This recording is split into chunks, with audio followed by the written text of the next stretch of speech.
maar van die werkmanszoon. Haar vader gaf aan hem zijn brood en loon. Des morgens vroeg de Heere boer, mijn kind, wat scheelt er aan? Je bent vandaag zo bleek en stil, wat heb ik jou misdaan? Toen vloog ze om haar vaders hals en snikte vol verdriet. Ik hou zo van die werkmanszoon, een ander wil ik niet.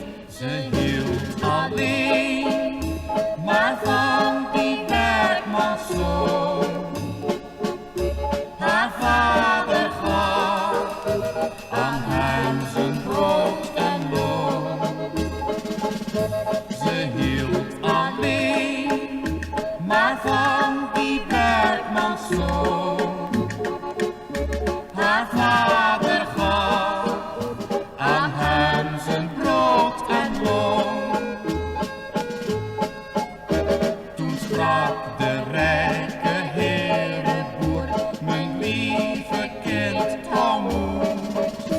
Hij zal niet langer knecht meer zijn, ik geef hem geld en goed. Hij deed al jarenlang zijn plicht en diende mij steeds trouw. Daarom geef ik